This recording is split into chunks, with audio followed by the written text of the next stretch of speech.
Ladies and gentlemen, I have the honor of giving the introductory remarks today. Let me first say that I want to thank you all for the effort. It's been a very challenging getting here to the summit of the SDGs with all the security in New York. So I have to recognize the effort every one of you has made to join us. It's a pleasure to be here in the United Nations. We are eager to keep building blocks for strengthening capabilities on the aging process, in particular toward the effective protection, meaningful, free, and active participation of older persons through an international and legally binding list. We celebrate the participation of civil society and the private sector in this process. We strongly believe that joining efforts contributes to raising awareness and bridges paths for advancing aging issues in a truly comprehensive. The goal concerns all of us. Increasing longevity is the result of progress achieved in human development and health over the last decades. This global demographic change has made visible existing gaps in laws, mechanisms, policies, and programs for older persons. Leaving no one behind implies addressing different vulnerabilities, including those coming from aging.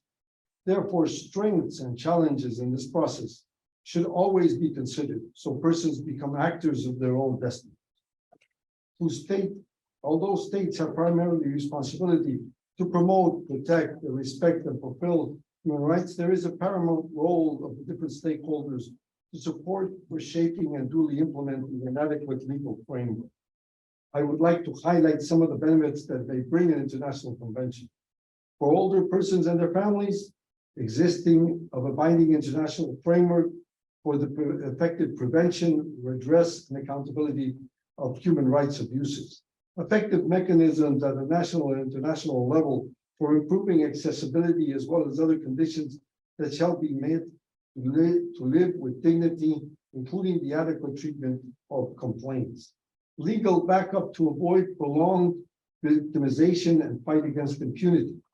Contributions to clarify prosecution and raising awareness aspects as a reference to avoid social injustices under the principle of non-repetition. For states, the effective binding tool that will contribute to fulfill the primary responsibility of states to promote and protect human rights and fundamental freedoms, as well as to comply with their obligations under human rights treaties and agreements to which they are party. Contributions to the development of international law, in particular international human rights law, in addition to strengthening the universal system. Support for interstate commitment as a way to keep fostering international cooperation. Reduction of country risks by enhancing legal certainty for different kinds of migration and investment purposes.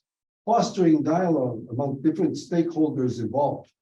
The adaptation and improvement of national mechanisms derived from commitments assumed by the ratification of an instrument of binding nature. For the private sector, legal certainty of their investments due to clear rules, motivation to invest in states parties to the treaty, clear rules for inadequate promotion and fair competition between companies by avoiding the human rights issues of older persons are only used as marketing. Strengthening the corporate image of fully respecting human rights for older persons during the activities, including those of their participation. Advisory opinions for the respective treaty body of the instrument as a reference to the proper management of activities, and contribution to the international human rights system based on its commitment to fulfill the treaty. For society in general, a treaty would be an effective tool due to its binding nature for the prevention and fight against impunity, for the human rights abuses for all the people of all older people face, as part of the guarantees offered under normative frameworks in states governing of the rule of law. Generation of balanced conditions to address challenges in the protection and participation of older persons. Support for the promotion and responsible social norms and actions to avoid human violations. Provisions to precedent and benchmarks derived from the development of international law and the international community's response to the struggle that has been going on for over the years. Ladies and gentlemen, I commend all the efforts made toward this goal of mutual benefit. In this regard, initiatives such as this event are key to representing an opportunity to enhance the capabilities toward a culture of learning. We are 1 billion persons in the world who are aging. We will be 2 billion persons by the year 2050. We are more aging persons than children being born. It's a paradigm shift in the social structure of the world. We need to address it fully. The motivation is to protect the rights of the most vulnerable. Thank you very much. Good morning. My name is Francis West. I'm the founder of Francis West & Co. I am delighted to be here as the moderator of this panel. And thank you, Ambassador Davis, for that great introduction. Like Ambassador mentioned, that aging is a global topic, and that we are, as a society, rapidly and entering a new era where we're going to deal with a lot more aging issues and challenges, and also opportunities. And today we have this great opportunity to host a panel with both civil societies and private sectors, and along with the UN officers, to really work on to create a framework of the future where we see collaboration between all these different groups as not just nice to have, but necessary, because it is a societal and global challenges and opportunity that's in front of us. So let me just do a quick introduction of the panelists, and then I'm going to pose a couple umbrella questions to ask each of the panelists to speak to their perspective from civil society, from a private sector, and so on, to share with the audience. So to my right is Bethany Brown, and she is currently the International Network for Prevention for Elder Abuse and Associate Social Affairs Officer at the United Nations. And right next to him is Michael Phillip, the Technology Strategy and Relationships Director of AARP, or the American Association of Retired Persons. And Hazel Moran, Vice President, Global Patient Insights and Advocacy at EMD Serono Inc., which is the healthcare business of Merck KGaA, Darmstadt, Germany. And then Hillary Wold, Principal at Boston Consulting Group, BCG, Healthcare and People Strategy and Disability Advocate. Last but not the least, Sylvia Nera, Vice President of Global Initiative on Aging, Board Member, Head of International Projects, and Deputy Chief of Aging Collaborations, Civil Malaga UNITAR, United Nations Agency.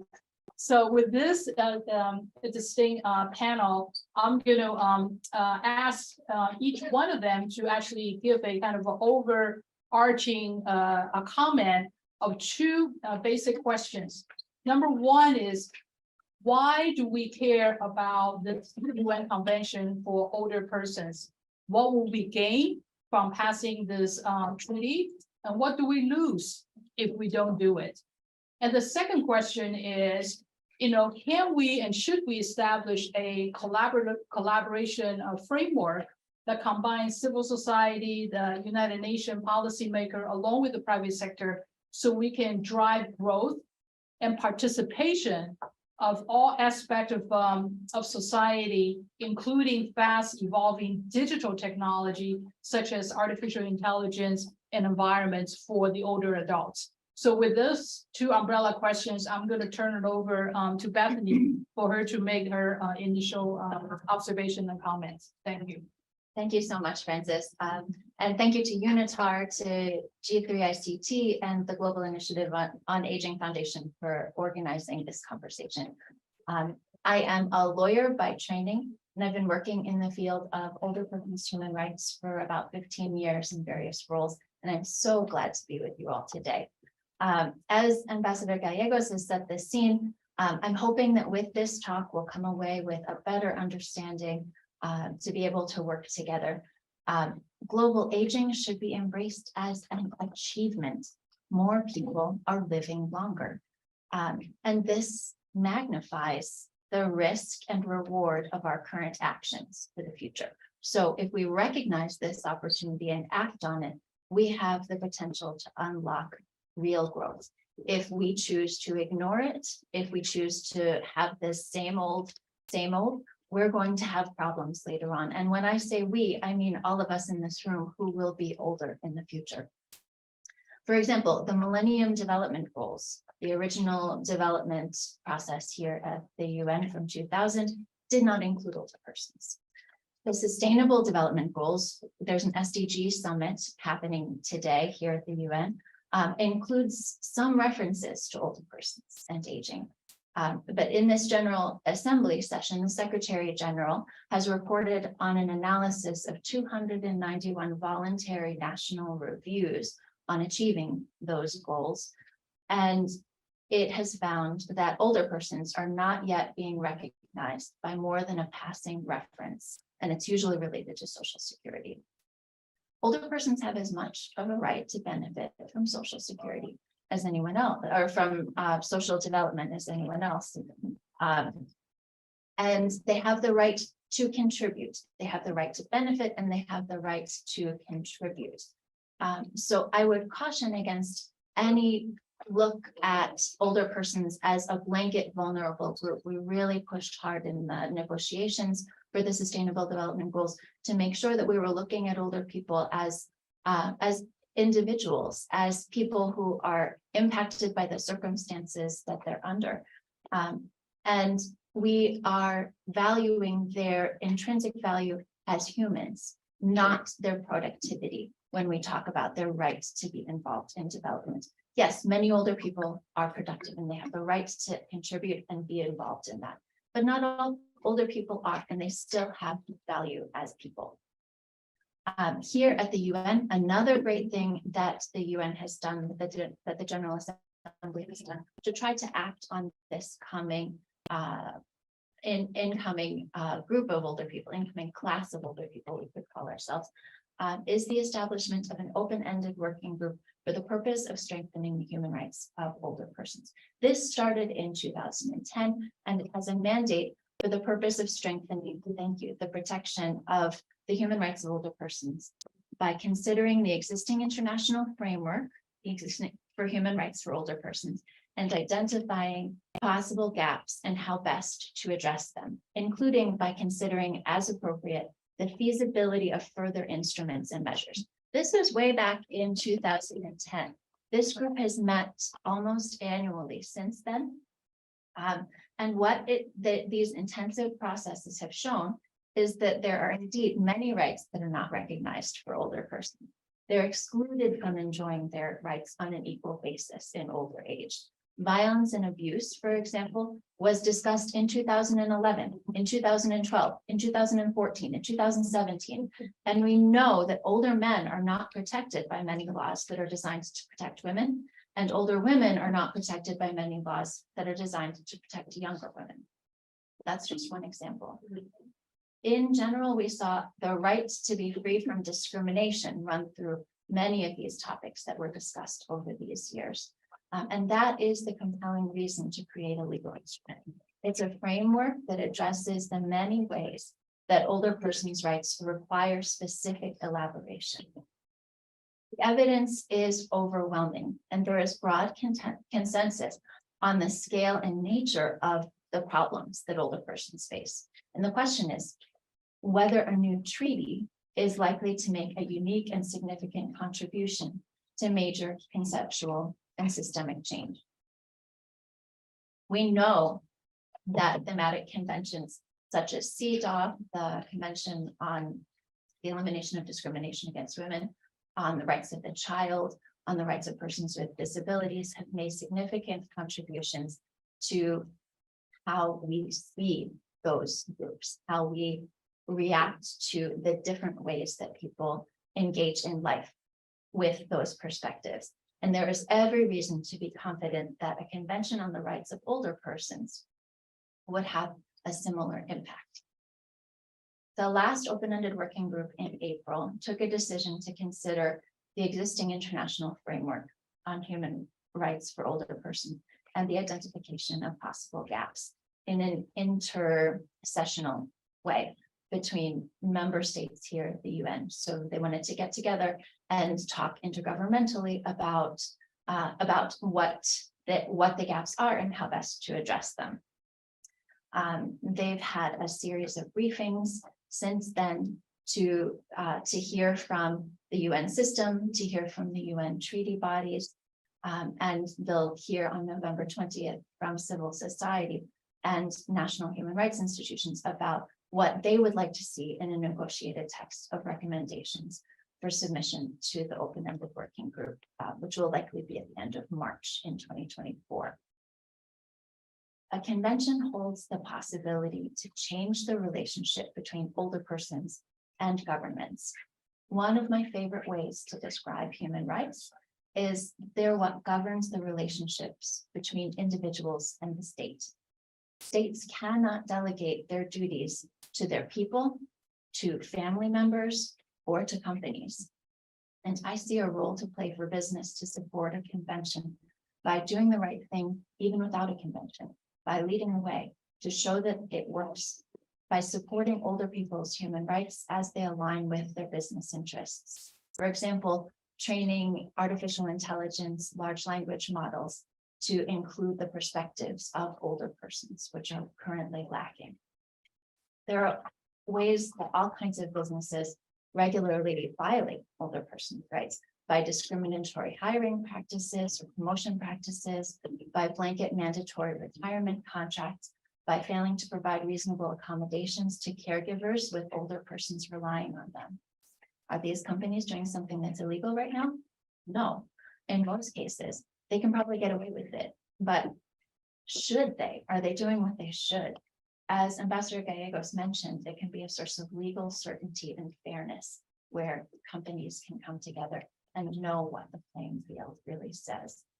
Corporations can also support older persons' human rights by supporting civil society and the voices of older persons themselves.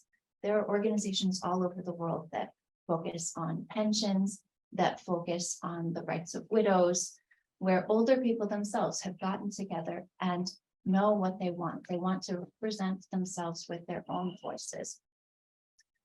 Corporations can encourage the adoption and ratification of this treaty when we do get it. And I know that IBM did just that for the Convention on the Rights of Persons with Disabilities here in the US. According to the guiding principles on business and human rights, business is expected to respect human rights, meaning that they should avoid infringing on human rights and should address adverse human rights impacts for things that they're involved in. Business has a role to play in promoting these standards. And when it comes to the actual elaboration of a convention, I would like to point out two areas of concern that I think that we should all keep in mind as we move forward, because to know how each of us has a role to play allows us to work together the best. The first thing that I would point out is the shareholder primacy principle, which is something here in the US, specifically in Delaware, where most Fortune 500 companies are domiciled. This is the rule. And what this principle says, this shareholder primacy principle says, is that companies must be operated in the interests of their shareholders. They can't be operated in the interests of their customers. They can't be operated in the interests of even their employees. And in practice, this means that companies can't necessarily put the rights of older persons ahead of what their business interests might be in. And these interests can sometimes be in direct opposition to older persons' rights. For example, in 2013, Johnson & Johnson and its subsidiaries paid more than $2.2 billion to resolve a criminal and civil liability claim that arose from the way that they were marketing drugs and the payment of kickbacks to physicians and the nation's largest long-term care pharmacy provider. And years later, we're still seeing nursing facilities that are administering these drugs that nearly double the risk of death in older people with dementia. There are 179,000 people each week that are given these drugs in nursing homes here in the US. There's also a risk to older people's voice. I think that when we look at how we all play together, when we look at how we can all work together, we really need to put older people's voice at the center. We need to be making sure that other voices are not drowning their voices out. This is another thing that I saw in a lot of my work. for Human Rights Watch, where national conversations were dominated by the interests of aged care companies, for example. Or here in New York, the government recently announced advisory council for nursing home reform. And this advisory council did not include a single older person or person living in a nursing home. That shouldn't be the way that we think about how we're going to move forward and how we're going to make change in this world. There is a huge opportunity for those companies that seek to do the right thing. For example, research from AARP shows that multi-generational companies are good for business. We can see that as we look ahead to the negotiation process for a convention, we're looking at an opportunity to improve the way that we see things, to improve the norms, what we think is normal, what we think is right for older persons equality. And it's conversations just like this that we're having with you that'll help to take us there. So thank you again to UNITAR, to G3ICT, and to the Global Initiative on Aging Foundation for bringing us all together. Thanks. Oh, thank you, Bethany, for give such a holistic and a complete overview of the challenges and also why we need to have a legal framework.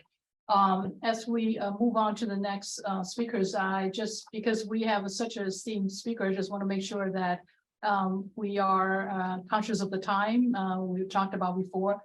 But it struck me that, Bethany, when you mentioned that, globally, there are many organizations that's come together to promote the issues or challenges with people who are older. And I know here in the United States, AARP, it's probably one of the biggest organizations in the world representing the wishes of the people with disability, people who are older, and 35 million members. So with that, Michael, I would love to hear from you in terms of what AARP has been doing, and specifically, especially in areas such as the technology that I know that you've been working on, and to share with the audience.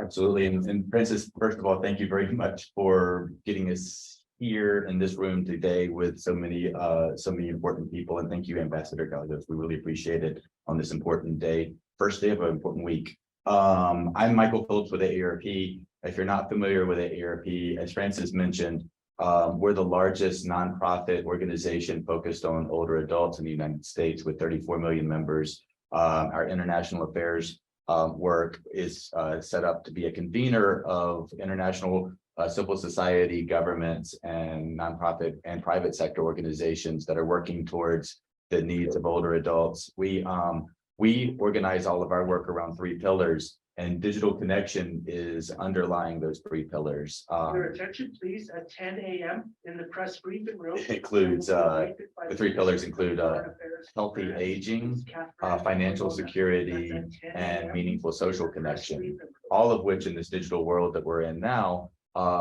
increasingly requires some type of online connectivity. We know that globally, older adults are underserved in the digital world and are working hard to try to close that gap. I think the interesting thing of where we are right now in this moment in history, and AARP is a supporter of the International Convention, is that the barriers and challenges with connecting all of the different communities of older persons around the globe is changing rapidly, and in a lot of ways, in positive ways. And we've learned a lot from closing the digital divide in developing countries that are now being kind of leapfrogged and implemented in other countries in amazing ways and very impactful ways. We track at AARP, we track 5 barriers to digital connection for older persons. And the first is infrastructure and affordable access. The good news is that in developing nations, since the pandemic, that barrier has been addressed in large.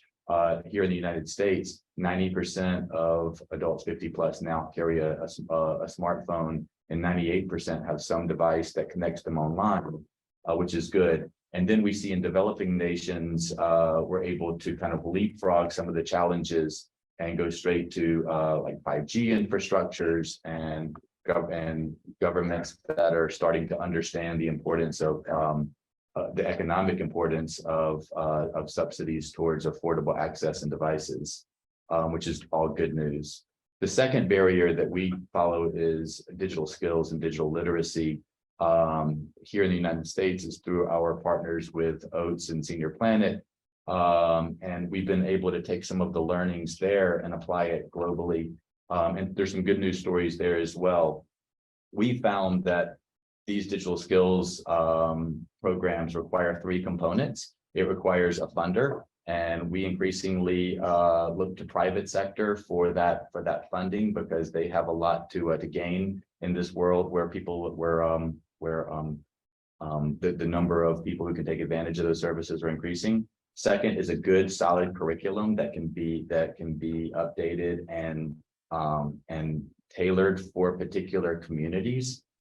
With that, we see artificial intelligence being a super charger there to get the right language and right community unique features into the different curriculums. And third, you have to have a local partner. And so that the convening of those three bodies to cross the digital skills gap has been an important model that we've been following and promoting globally. The third area, and one that Francis and I love to sit around and talk about, is user-friendly, user-accessible design. And what we're seeing in the United States, where access is now at 90% and above, is that it's the design and the other three barriers that are, or the other two barriers that are becoming the bigger impact, the bigger challenge. We agree, Bethany mentioned, older adults is not a number, it's not an age. Every unique experience, every unique life lived experience is important. And people are going through different life stages where as they age and need and have different accessibility concerns, different usability concerns. The fourth barrier I'll just mention briefly is trust and privacy, which I think Bethany and Francis both touched on. If people don't trust the technology, they're not going to use it, they're not going to adopt it. And we break that down into fraud and scams, which target older adults more heavily, misinformation, which is growing, cyber risks, and the fourth is data transparency and data usage, which it's imperative that private sector adhere to those types of important policies. And then the last one is just awareness, and people don't know. It's moving so fast, the world is accelerating so quickly, there's so much innovation coming forward. How do people know which tools, offerings, and services are useful for them? So I'm so excited about this group of people in the room today, because we have the right people from different sectors to think about how different collaborations, alliances, networks, and partnerships can address each of these barriers individually for the unique needs around the globe. So Francis, thank you for that. Thank you. It's interesting in Bethany's opening comment, you talked about older people is not a group. We have to think of them as an individual. And then Michael, you mentioned design for the individual needs. And I know that when I was at IBM, we were looking at the market. We knew that the technology is going from what we call system focus, the big box, processing large content, to what we call the consumerization or personalization of technology. In other words, each person now have a computer in their own hands. So that means that we're going from, instead of segmentation of, say, design for the baby boomers, Gen Zers, we're designing for what we call the power of one, right? And then, and also there were questions about, what does private sector, what's the private sector's responsibility? Can the legal framework encourage positive behaviors? Now, as we're debating or helping to drive this convention, there are companies that are already ahead of the curve, what I call the innovators, such as the Serrano company, that they actually has gone beyond any kind of a legal framework and started not just looking at this as a area, but has started actioning. So I would love to have Hazel Morin to take this opportunity to share some of the best practice that your company already implementing. Thank you. Thank you, Francis, and thank you, Ambassador Gallegos, for the invitation. It's an honor to be here to represent the private sector. And as you mentioned, I work for EMD Serono, which is the healthcare biopharmaceutical business of Merck KGaA, Darmstadt, Germany. And what we do is create advancements and innovations to improve the quality of life and prolong the life of many patients, including patients who are living with cancer or multiple sclerosis, for example. And our company sees our role as an important role of many actors in the ecosystem when it comes to providing solutions for the aging population. One of the issues that I think we are really focusing in on, we started in 2017, was looking at caregivers because they play such a critical role in the healthcare continuum, and they're often overlooked or ignored, or they're burnt out. And as a healthcare company, it's hard for us not to look at the caregiver as a holistic approach and the care team that's involved in providing care to patients. So I'm really encouraged by the other panelists today who have already talked about some of the things that we're actually doing and putting into practice. Some of the things that I'd love to be able to follow up with you online is a digital ethics committee that we have, where we've invited patients who are over 65, who are helping us shape and design some of our policies internally. But as an employer, we do have an obligation, as 20% of caregivers so there are 20% of estimated caregivers in the US, and that's similar to Europe. And they have an outsized role.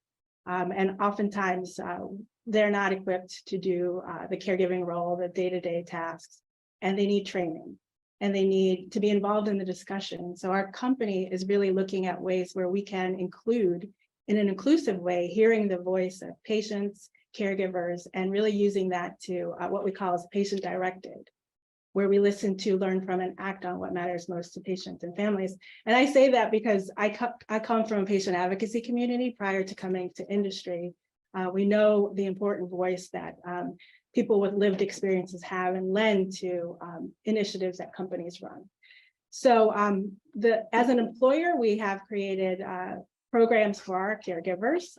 We have an employee resource group. We have trainings that we launched in 2021 about how to, as managers, understand the role of caregivers and really find ways to make sure that we're sensitized to the caregiver issues. So that's a mandatory training that we launched in 2021. We've also done our own surveys of caregivers during the pandemic, and we surveyed 9,000 caregivers, unpaid caregivers, around the world in 12 countries. And we found that many of them, 53% in fact, that they needed more training on digital and online tool. How to use telehealth was a big focus area. And they're not getting this. We're assuming that caregivers know how to do these things, but that they really don't have the tools. So that's why we are really trying to do more as a private sector to partner and collaborate with the private sector, the public, sort of public officials, with NGOs, to really try to do more to improve the outcomes of patients. I would say that in addition to training, in addition to providing patient voice into the conversation, I think we need to do a better job of funding. And I work in a position where I can provide support to patient organizations that oftentimes are offering a safety net where patients can't get access from their physicians or from community centers. Patient organizations really are answering the call, much like caregivers, to provide connectivity with other patients, to have resources or education on specific disease areas. So a role that industry can play is supporting trusted patient organizations in the community globally who have reach and can really make an impact when it comes to helping patients who happen to be aging population. So I really do want to thank the organizers for inviting me today. I know we have a chance to answer other questions, but it is really an important topic for us as a company, and we look forward to collaborating. Thank you, Hazel. In kind of doing a little bit of a background research on some of the topics, and I was actually stunned by one statistics that was published by AARP that the value the family caregiver provides, it's close to $600 billion. And that another Blue Cross and Blue Shield statistic says that about $44 billion cost is associated with 650,000 job loss and 800,000 missing work because due to aging elder cares. So another interesting statistics that we talked about here, we talked about how aging, kind of a sector really potentially can contribute significantly to the employment and also economic growth of the society and countries around the world. And that I guess in Europe already 20% of the workers are over age 55.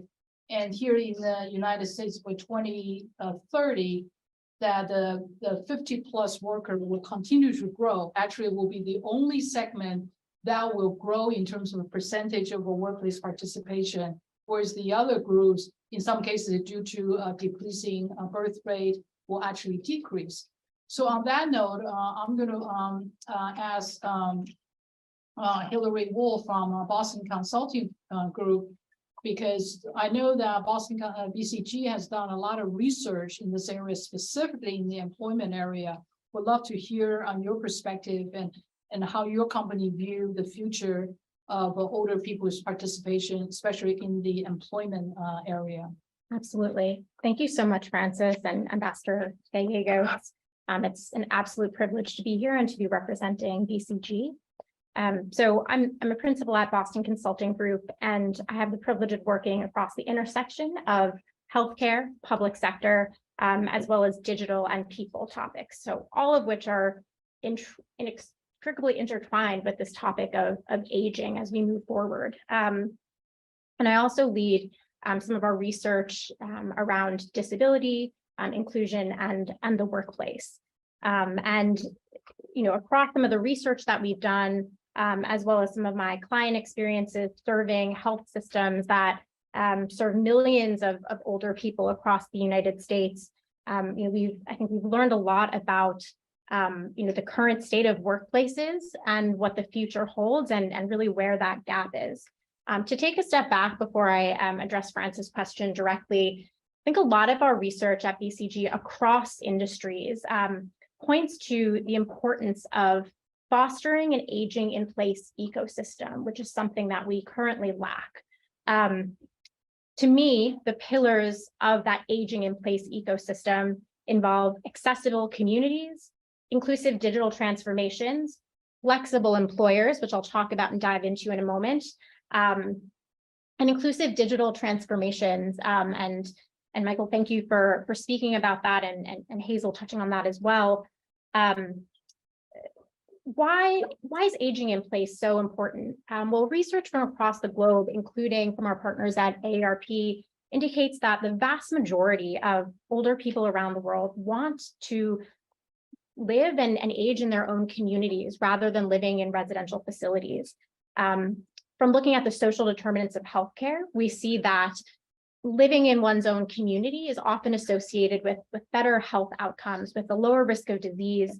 And it also just strengthens the bonds, the contributions that older people can make, right within their communities. But with exceptions, such as the work that's been done in Singapore, we just don't see those models in as many places as we would want. And I think the other element of this is there's simply not sufficient supply in kind of long-term care facilities, in order to, provide that kind of care. And so how does this relate to the question of employers?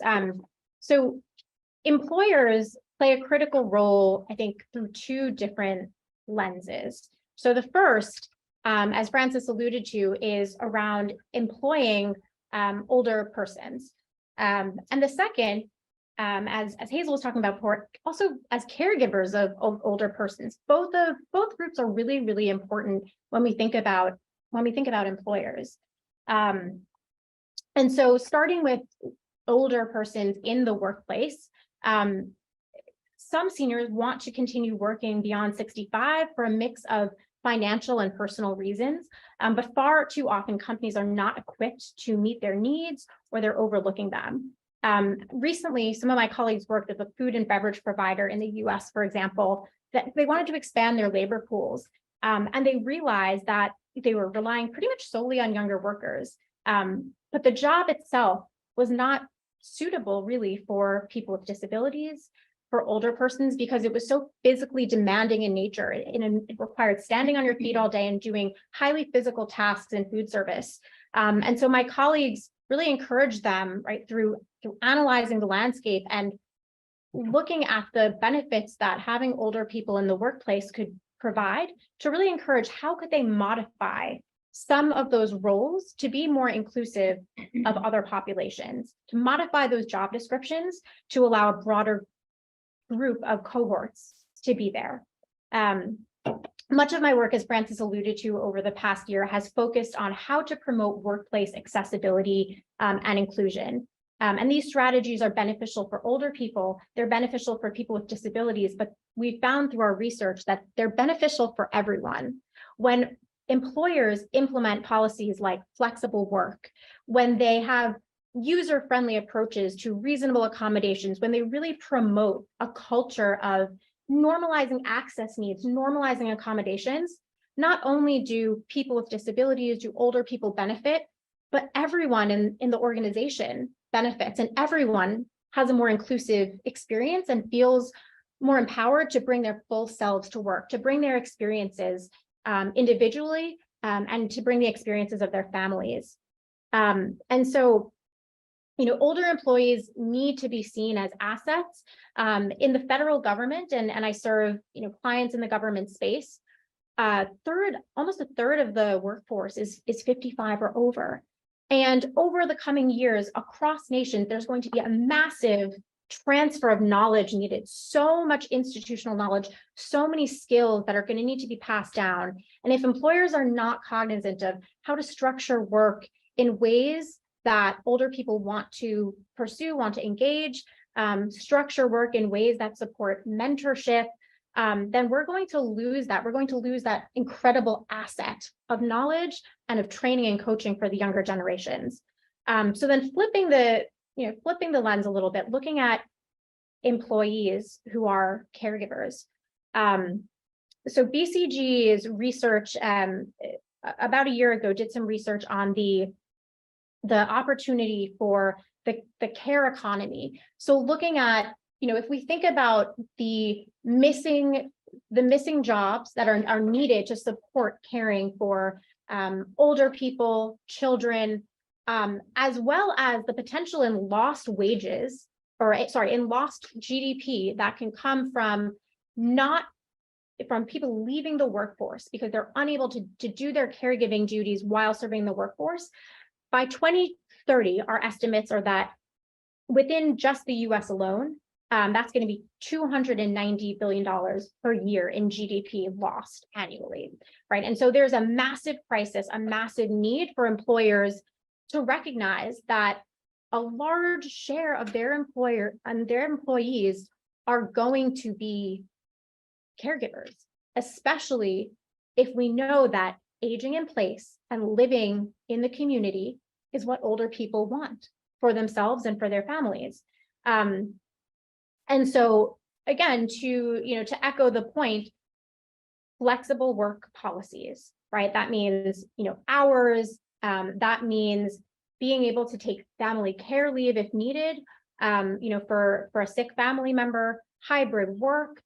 There are a number of different models, both for what we would call desk-based workers and deskless workers as well, healthcare service industries, et cetera.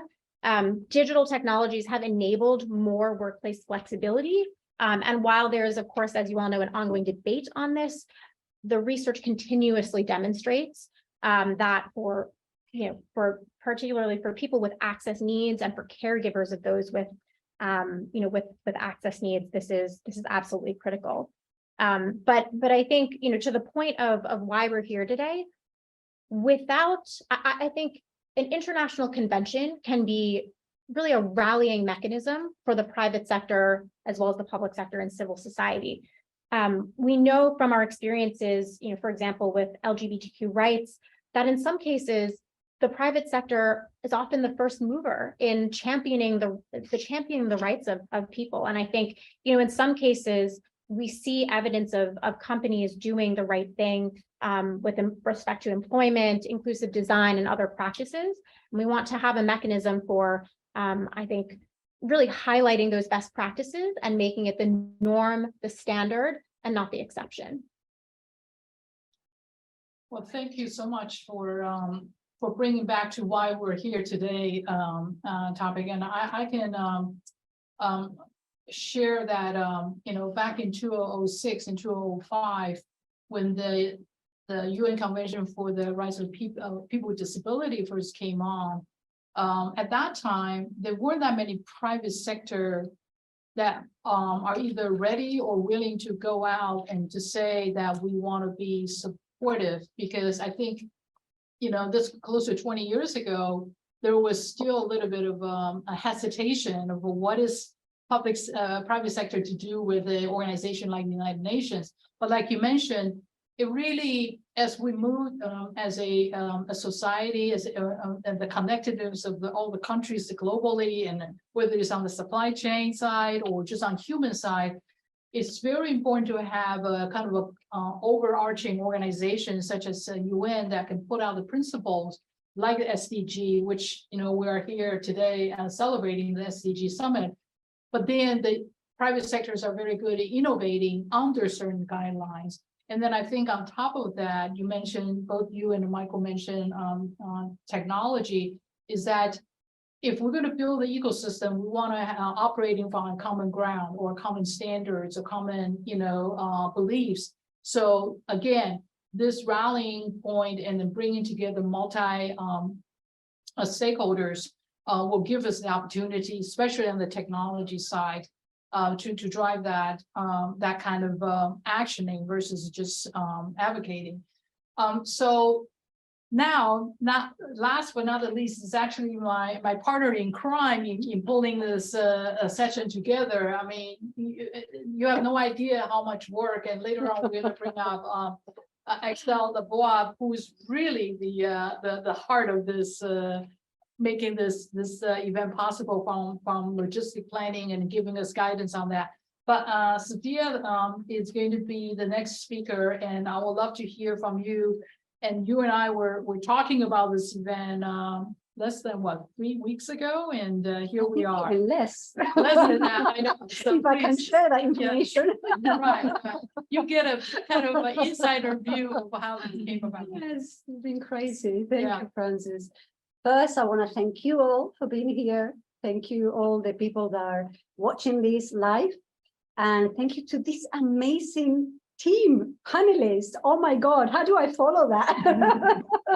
This has been wonderful. We're having a wonderful debate on topics that are not relevant now, but for the future. So I would like to add, because how do you follow that? I would like to add another couple of points to the heart of why do we need a UN International Convention on the older persons. Let me tell you something else that is happening that it hasn't been mentioned. Ageism is the biggest ism that is happening worldwide. We don't like to talk about it, but it's happening. And what this means is that 1 out of 2 people worldwide is suffering some ageist behavior. This is simply not acceptable, simply not acceptable. How do we change that? By having a UN convention that protects, that gives awareness and implemented by the law in a government way, and you have penalties if you don't support this. We have to change the narrative. We have to, it feels like it's a fashion. It feels like talking about getting older is bad. Why is it bad? It's beautiful. There's something beautiful about being young and having all these opportunities ahead of you, but there's something really beautiful about the act of aging. First, we're graceful and grateful to be able to age, and And second, we are being granted a lot more years. What this means is that we have to do a lot more things with that. And society, the ecosystem of society is not ready for that because we simply have not lived that long. So what does this mean? We need to create this, this new ecosystem that has not been put in paper. We have to create it. And this is not just up to the governments, this is up to every civil society, private sector, this is up to every individual. We all can have an input first, but not being ageist. And this is not just, I find it quite funny when they say, as we are aging, we're losing all these capacities, which I don't agree with it. And we have the science behind it. We gained a lot of capacity. But we always say, even within ourselves, oh, I've forgotten about that. Oh, it's because I'm getting old. My 14-year-old daughter forgets things and she doesn't say it's because I'm a teenager. So this behavior being ageist in society is simply wrong. And how can we change the narrative? How can we make it exciting for society to think, you know, we are aging and I want this third and fourth quarter of my life to count. Now, with a UN convention, this is how we make it happen. Can you imagine looking back or asking our younger ourselves, what do you think of yourself on your third and fourth quarter? Well, you want to be inclusive within society. You want to be functional. You want to be heard. Is that what is happening today? It's not. Because even the word retired is wrong. It's like you're abandoned, you're left behind from society, and that should not be the case. We should count into what we are able to do for society. We should have opportunities, and these services that they're not there, that they're not supporting the needs of the aging population, they're not there on all aspects, from a healthcare, social healthcare. They're not, and we need to implement this. And my colleagues have already mentioned all the different points, so I'm not going to repeat on that. But there is another aspect that I find that is fundamental why we need the private sector, because they have a big voice if they want to embrace what it is that we can do, first starting with the good practice internally. And that makes other sectors, and it makes the public institutions and civil society take notice. Why is this big institution changing the policy, making more flexible working hours? Why are they supporting the needs of the care workers? These people, at the moment that they're 40 and 50s, they have to spend more time, maybe with the parents or even grandparents sometimes. And then we have intergenerational issues that we're not supporting into society. So this is the other point that I wanted to mention. The ecosystem has to be not just about the aging population. It's about the whole world. This is how do we make a world? We have these are our chance. How do we make a society where a more inclusive and this equity and inclusion within each sector becomes implemented? Now we write the law. Now we define that path. And how do we do that? This is up to us. We know that UN Convention will only touch in a few points, but that will be the beginning for everyone else to feel inspired to change the narrative, think about it in a positive way, because why not to be able to choose up until the last breath of your life about what is your purpose and what is your last word that you want to bring into society, instead of that being taken away, that human right being taken away if you go to a residency, for example, not out of choice sometimes. It's out of institutions not being inclusive enough to think about what are our needs. So I'm not going to say any more. I just wanted to add those 2 points, but I would like to leave you with a quote, if I might. So I would like to give you with a quote as a model of the power of hope backed up by action by the gentleman Nelson Mandela. Our human compassion binds us to one another, not in pity or patronizingly, but as human beings who have learned how to turn our common suffering into hope for the future. Isn't that wonderful? That's what we hope here. Let's make that hope a reality. Thank you. Wow, that's quite a inspirational talk, and as a person who's over, I'm not gonna say the number, but when I retired from IBM, I said, I don't use the word retire, I said I graduated from IBM, because like you said, I really see this next chapter of my life is the best chapter where I feel like I have earned the rights only to talk to people I like and do projects that I prefer. But I love your comment about this intergenerational, I mean, this is, of course, this is the term we use today. But if you look at all the, throughout the, the human history, if you go back, actually, a lot of the culture have this respect for the elders, right? Whether it's in the tribe, the Indian tribes, and especially from my own heritage, the Chinese culture, you don't get older, you get wiser, right? And there is actually a lot of respect for older people, for their wisdom. And Hillary, earlier you mentioned about the parallel between the aging and people with disabilities. And I remember when I was at IBM and managing the Accessibility Center, actually one of the first briefing we did was with NASA.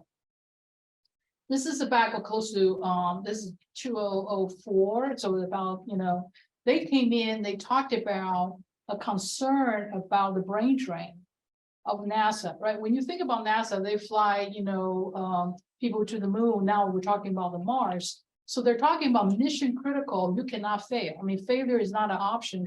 It's not like putting a picture on Instagram or, Snapchat or whatever.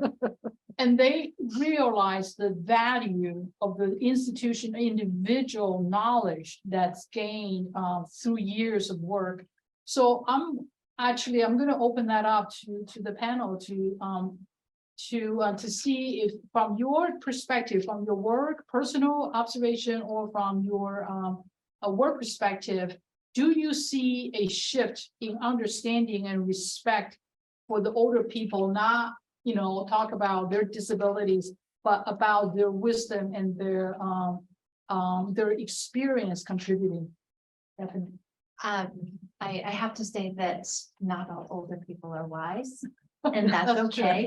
Not all of us were wise to begin with. We're not going to be wise in our older age either, and that's okay. We're all different. We're all aging differently.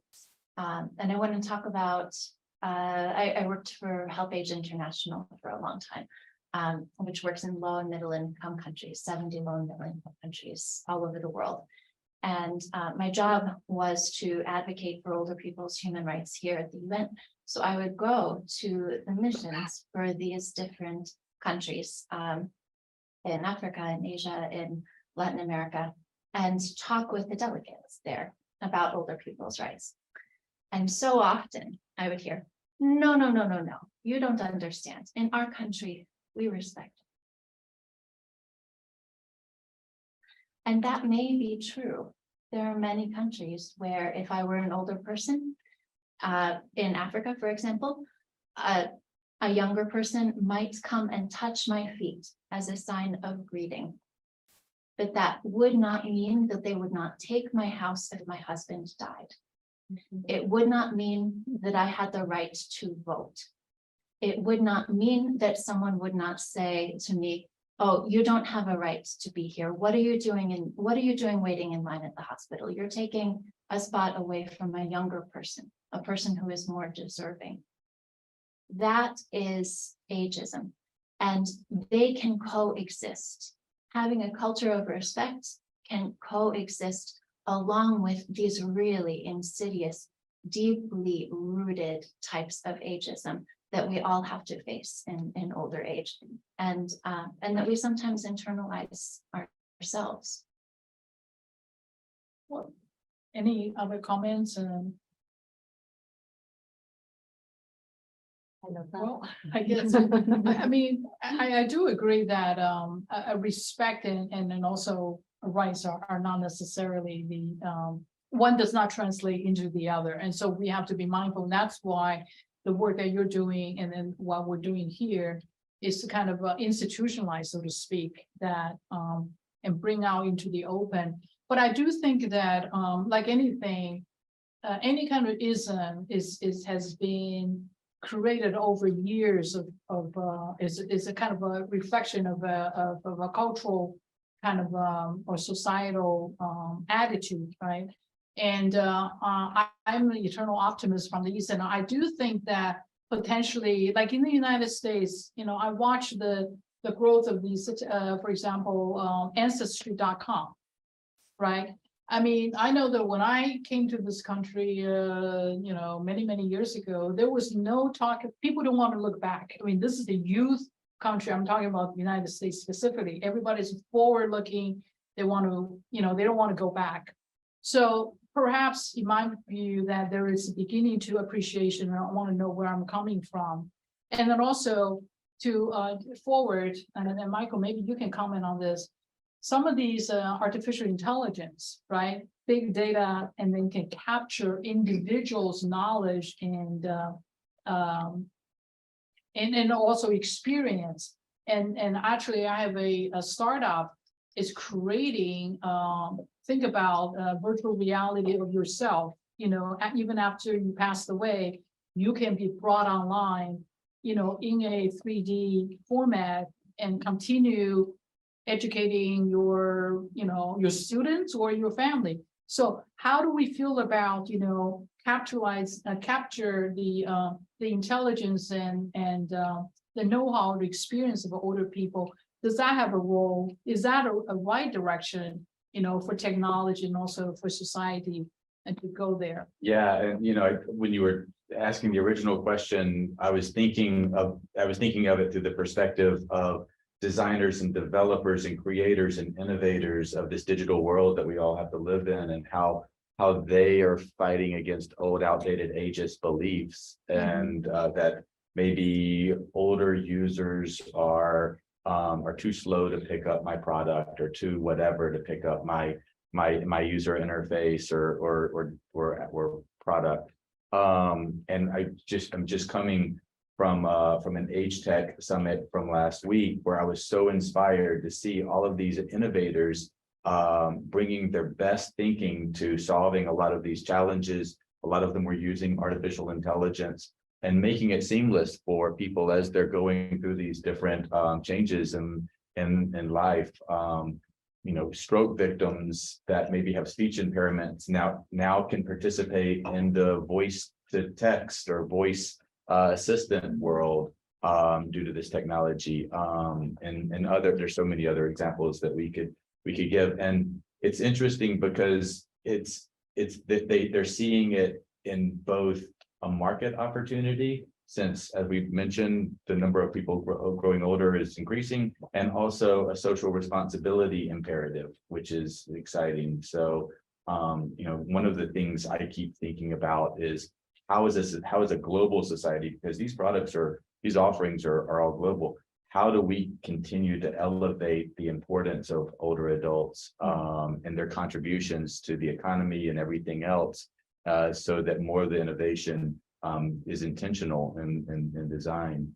One last thing, you were talking about your role, Francis, and I was thinking about, you know, when I go to a concert, often they will save their best 2 songs for the encore. And, you know, how many people are doing their most valuable work in the encore of their life, in their encore roles. And, you know, so kudos to you and everybody else who are doing encore roles that are meaningful, either at a local level or at a societal level. And, you know, hopefully all of the digital world will continue to be intentional about helping support that work. And Michael, can I build off of that? All of that resonates with me so deeply, and I have a little bit of FOMO, or fear of missing out, as the kids say, about that conference. It's so incredible. You know, I think a lot of what you mentioned really resonates. One, with some of the research that BCG's consumer practice has done around mature consumers, finding similar stereotypes as being really detrimental, both for you know, older people and for the business objectives of these organizations. underestimating the share that are, digitally active, especially on social media. And so all of that resonates, especially, given my work on digital transformations, disproportionately in healthcare organizations that work with older people. To do a little bit of a double click on something you said. So I think, everyone has their heads wrapped around generative AI and what the future entails. And I think organizations, public, private, nonprofit, need to take a step back and also think about those fundamentals of human-centered design, which are often overlooked. Far too often, just like within the disability community, older people are an afterthought, or they're thought of reactively. If something goes wrong with the product and there's a user issue, or there's a complaint, or in some cases, right, with accessibility, a lawsuit. But the reality is, by involving older persons in the design process from end to end, starting with identification of the actual problem we're solving for, user research, recruiting the right participants for that research, testing, and then continuous feedback after a product has been deployed, like that is absolutely fundamental, and far too often is not the case. To elaborate on one of the examples you shared, I too was dazzled to learn about the personal voice tool that Apple came out with, as I'm sure many of you are, and really just reading about the process that they took, engaging with members of the ALS community who are disproportionately older, in the 50+ range, really understanding some of the concerns, why it was so important for people to be able to leverage their voices even after their physical voice was gone. I just think that's a really powerful example. And then I think the final point, as we've been talking about the role of caregivers, is to include family members and caregivers in that design process.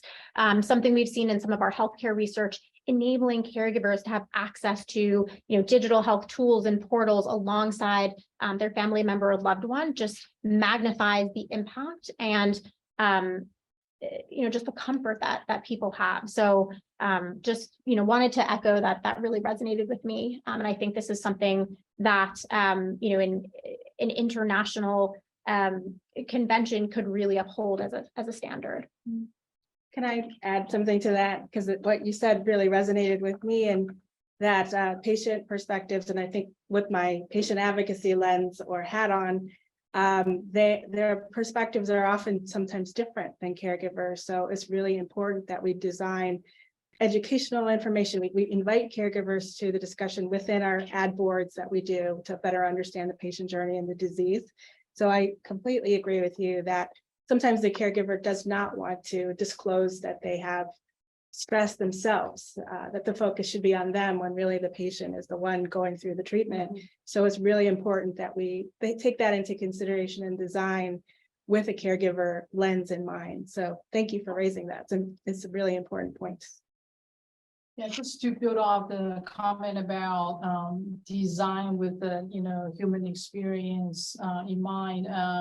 And Michael knows that one of the most exciting initiatives I'm involved in is this initiative called Voice, which is actually sponsored by the UK government, which provide a digital platform for people who are older to give input. In this case, it doesn't have to be kind of a sad topic. It could be, in one of the use cases, it was somebody was actually want to design clothing for older people. So they gather up, people on this digital platform, give them some, samples to try it out. And so I think the technologies really enable us to have this kind of input and voice in a very systematized and sustainable and scalable way. And the private sector, along with, in this case, nonprofit, are really working together. So at the time when the UN is really beginning to put into action the legal framework, I think collectively, I certainly represent the private sector. I would say that I think we're not only ready, but we want to have this kind of a framework be ready. Very different from 2006 when the the CRPD for people with disability was created, because at that time, I think there was more of a separation of, business and nonprofit, the civil society, and the business don't quite come together. So I think from timing standpoint, we are all ready for this kind of what I call the big play. Sylvia, I would love to hear from your perspective. I know that you are the vice president of the Global Initiative on Aging, which is a foundation that was newly minted. And can you share with us what was the rationale for GIA, and also what are some of the things that GIA looked to promote or to put into action in the coming month or years? Thank you, Francis. So for us, we were created after we looked that over for 20 years, the UN has been dealing with these issues, and we wanted to create under their auspices something that will give us the platform to move things faster with the UN Convention, number one, and number two, to support the good practices that are out there and create new ones to help with education. Education is a big thing here. Education in all aspects, from upskilling to helping with the transition for different people at different times, and making that as something that is normal. Right now, we don't have, it's wonderful to hear about AARP, new project, but actually globally, there's a lack of inclusion on education for the seniors. And they don't even know that there is something out there, which is not much right now. So we need to give this allowance of education to be able to be part of society. If you're not able to educate, upskill, or find ways to do new things, and there is nothing out there to allow you to do that, or there's very little and very hard to find, how do you find that transition? How do you find that new purpose in your third or fourth quarter in life? Because this is what we want. We want to allow the possibility of more functionality in society, of the ecosystem. The urban living is another point. Cities are not accommodated for the new reality. This is basically a paradigm that needs to shift, that needs to change. So GIA has come to help and support that process to governments, civil society, and the private sector. And we need more help. Yes. More people to join us. Yeah, this is, I know, and that's why, I mean, you mentioned this upskilling and reskilling is so important. I think that's why UNITAR, in this case, who's also really helped us to pull this panel together, is such a great partner in helping to deliver some of this education at scale. And so last night I was kind of looking at the SDG, the 17 goals, because we really are the guests of SDG Summit today, and I was just looking at there are like 6 SDG goals that really kind of apply to the topic that we're talking about here, and I'm going to name it out and also ask the panelists to see whether there's a particular one that you have some perspective that you want to speak to. The number one is no poverty, right? So how do we, for example, a lot of older people, especially even in developed countries like the United States, fall below the poverty line. And so can we, and are there actions that we can take to really drive that goal home? The second one is good health and well-being. Now that is certainly an area that older people think about, and actually is part of one of the most important aspect of a personal life goals. And the goal number 8 is decent work and economic growth, which tied to some of the employment discussion we had. And number 9 is industry, innovation, and infrastructure. And Michael, you and I just did a selfie in front of that sign, so I'm sure you have something to say. And number 11 is sustainable cities and communities. And so again, you just mentioned, city, accessible city, longevity city. Can we imagine a world of the future where the city transportation system or mass transit, Hillary, I know that you are actually working on some projects, on the transit system, so maybe you can speak to that. And last but not the least, number 17, the partnership for the goals. I mean, the fact that we have civil society, United Nations, and private sector here, it really takes a village to address this, what I call the societal challenge, but then also the opportunity. So any one of you want to just comment on any of these goals? I will be happy to comment on number 2, health and well-being, because it's something that has not been mentioned. We know now the data, you all have provided so much data, which is very relevant for everything that is happening to give the perspective. But health is one of the big issues, because there is no point on simply keep on supporting more basically a society that is not having quality of life. So how do we do that? We know the data says it's about prevention. So again, it's not just about supporting with that preventative education to the seniors. It has to start way earlier.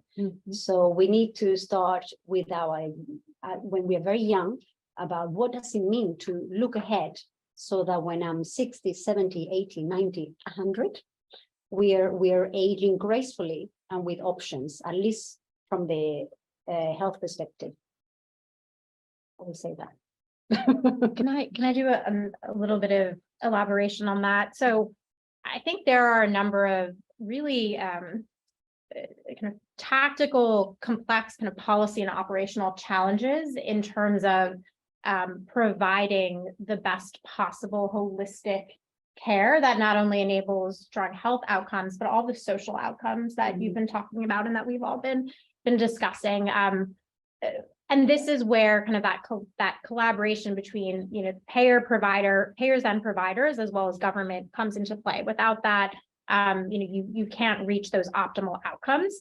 And so right now, especially in the US, when we think about the way that the payer and provider systems are set up, it's largely based on kind of a fee for service paradigm, right?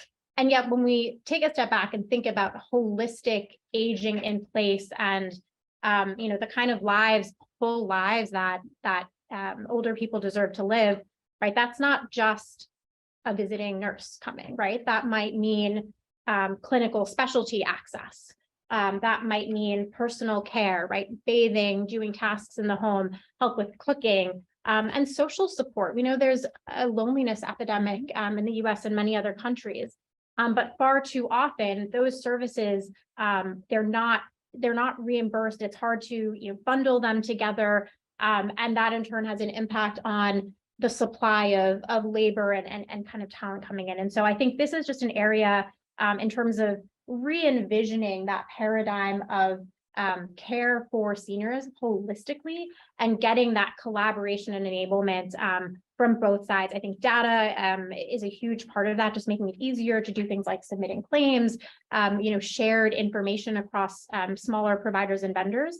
But there is a massive amount of work to be done in that space. And then while I know you spoke as well about this cities component, I will say that in preparation for this panel, I did some very important user research with my 95-year-old grandmother-in-law at Rosh Hashanah dinner the other night, and she painted a picture that's so consistent with everything that we're talking about. So, going to the cities and communities SDG, someone who wants to engage in her community, she's had a leadership role in like civic government of her town, but for her and her friends to go to the community college where she wants to take courses, right, to get that training, to get that education, there's only one accessible parking spot. And so she says that it's hard for them to go. And so they have to take the courses online because they physically can't get there. And there's a parallel for the experience of going to the theater and, doing all of the other things that that we're kind of alluding to and talking about. So, in the US, this is a massive problem. In cities around the world, it's a massive problem. And I really think that the aging in place, it's about the home. And by the way, here in the US, only 5% of homes are accessible. So that's another cross sector problem that needs to be incentivized and solved for as well. But it's about the home as the epicenter, but that broader community as really the crux. I would be remiss not to say something about health, because we know that the healthcare system is already strained, and knowing that the aging population is growing and more patients and more older adults are going to need support and medical care, we're really going to be in need of more training and more collaboration. And it's exciting to be able to sit here on the panel, because we are working very closely with Sylvia and really to try to increase that training and really equip caregivers, carers around the world with know-how on how to do simple things like food and nutrition, or creating a safe environment, really communication with healthcare providers. So I'm excited to say that it really does take a village, and one sector cannot do it alone, but this is something that's coming in the fall, and we're really excited to be able to collaborate with Gia on this very important work. And it has to do with Sylvia's enthusiasm and Ambassador's enthusiasm to partner and identify, these unique collaborations, because they don't happen by themselves. You really need people who are passionate and interested in going outside of their usual lanes to work with you. I want to mention the poverty SDG and a conversation that I had last year with someone from the Uganda Minister of Finance office. And she told a story of government subsidies that were going out to older adults during the global pandemic to help out. And only 20, according to her report, only 23% of older Ugandan residents had access to a mobile device and an online banking account in order to take the subsidies that were being offered, which is unfortunate. And you just see how these challenges with having meaningful access overlay each other. What concerns me is we're in a world where events are happening quickly. So that was a pandemic that triggered that. Also triggered by the pandemic in the United States is we had a time where people had to go and register to get the first levels of the vaccines, and it was going to the oldest of our population who couldn't navigate a lot of the sites because of the user design, and ended up not getting the COVID vaccine and because they couldn't sign up for it, and some probably died because of that. We had a conversation on the walk over here about how natural disasters are increasing globally because of other challenges, and the information and services that are available to the impoverished don't always get to the impoverished because they don't have digital access. So just the imperative of making sure that everyone in every community has access, because we know that the world's changing fast and things are happening quicker than they used to. So I'm going to ask Bethany to do a last comment, and then I'm going to turn the floor over to Excel LeBlanc, who actually is the CEO of G3ICT, and as an organization, they really are the forerunner of understanding the importance of a UN convention. So Bethany, please make a comment, and we're going to turn the floor over to Excel. Thank you.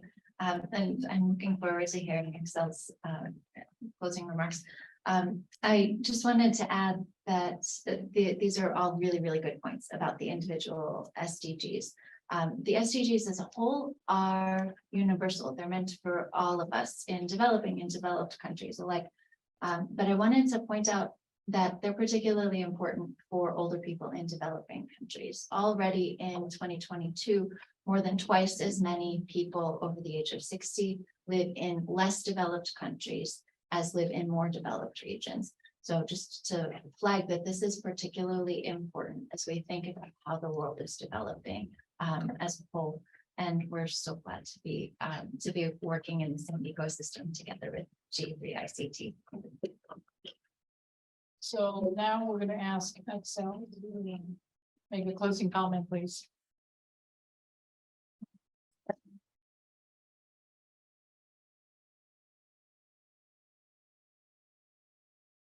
Thank you very much, Frances. And I must say, I've been fascinated by all the contribution this morning.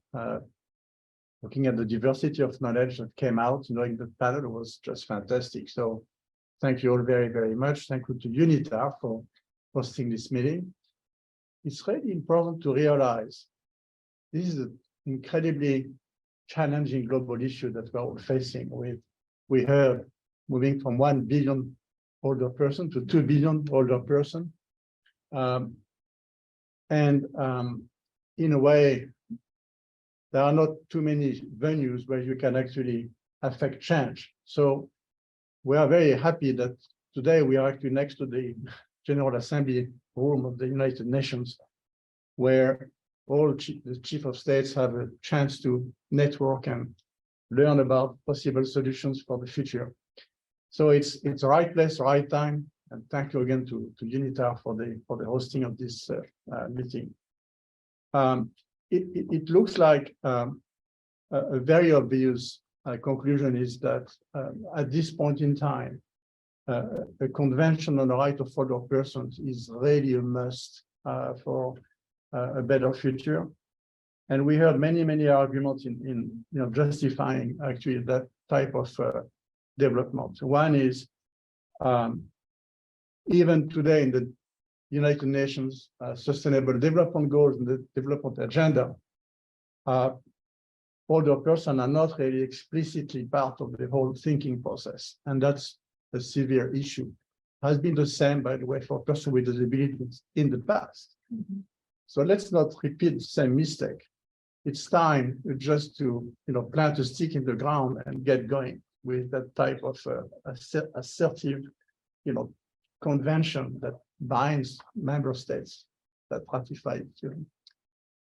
Number two, we also heard that the convention may act as a catalyst for the ecosystem to take shape, meaning getting together the folks who are caregivers, the private sector, local government, which play a huge, important role in that whole equation.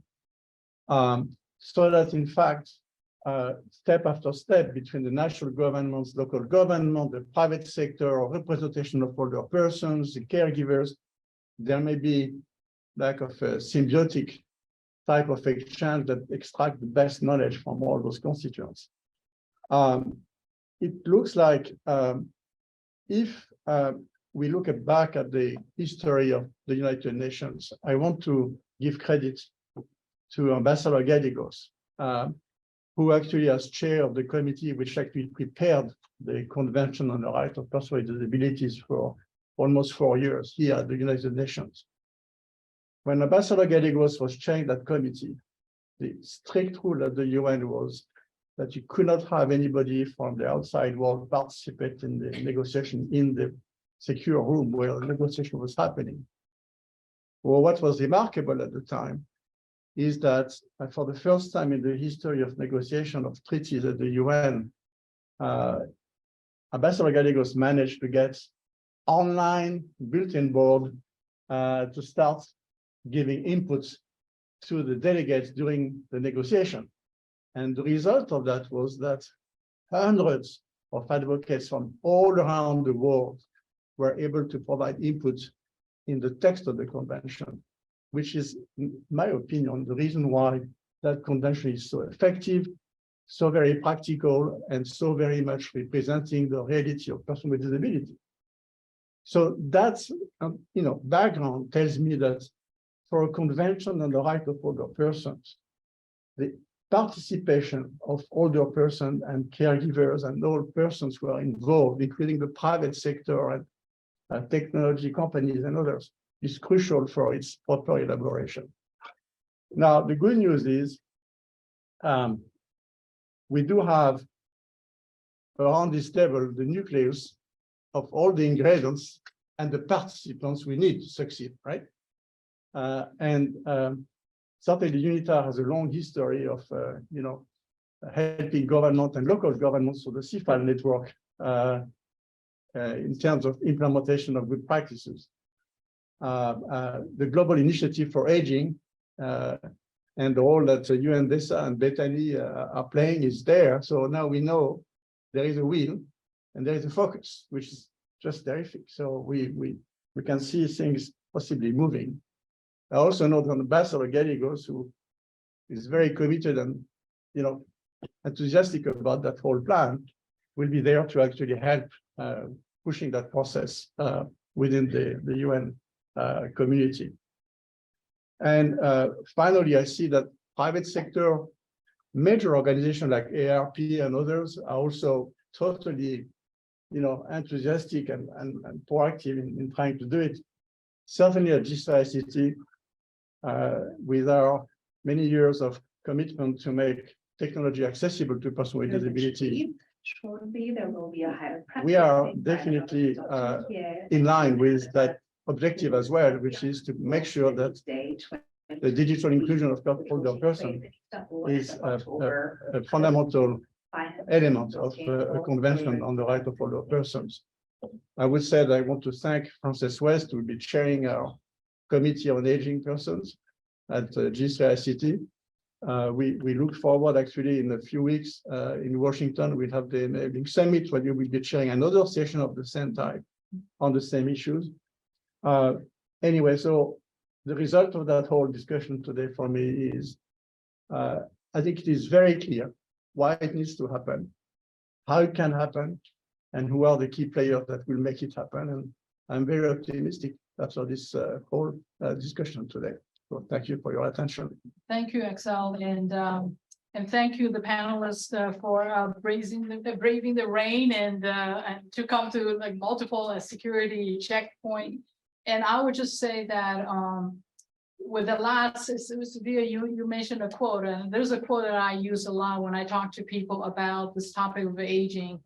That is, this is a human condition, and that all of us will get there. It's just a matter of sooner or later.